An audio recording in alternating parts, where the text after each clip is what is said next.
जंगलरू गछ कटाकू नहीं तुमुल कांड उत्तेजित हेले स्थानीय लोके आउ रास्ता उपरे निया जाली कले अवरोध।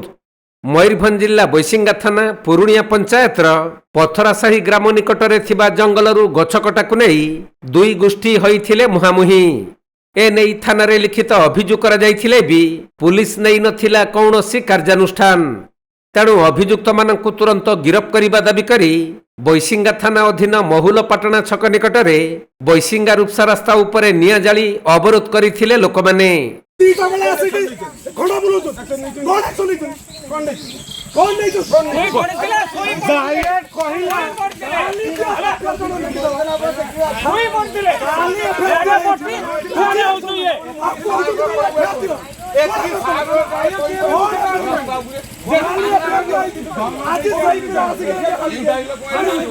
मिलिथिबा सूचना अनुसार पथरासाही ग्राम निकटरे थिबा जंगलरू गछ काटिबा पई किछि युवक माने विभिन्न मारणास्त्र धरी आसिथिले। हेले ग्रामवासी माने सेमानंकु विरोध करिबारु युवक माने मारणास्त्र देखाई लोकंकु भयभीत करिबारु ग्रामवासी माने ए नै थाना रे लिखित अभियोग करिथिले। किंतु पुलिस पक्षरु कौनसी पदक्षेप ग्रहण करा जाय नथिबा बेले बीजेपी नेता चंद्रहास्य पाणिग्राही घर सम्मुख को पुणी सही युवक माने आसी मारणास्त्र देखाई धमक चमक देइथिले।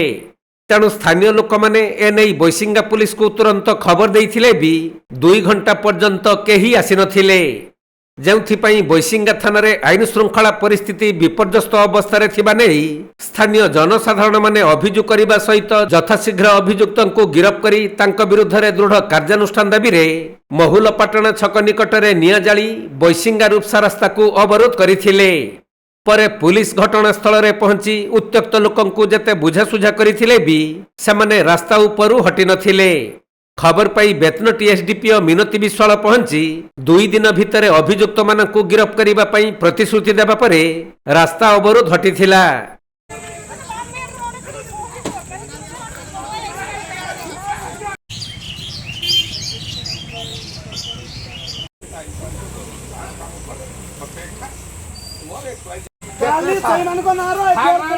मयूरभंज जिला बेतनटी जगन्नाथ हेम्ब्रम रिपोर्ट कोणार्क लाइव।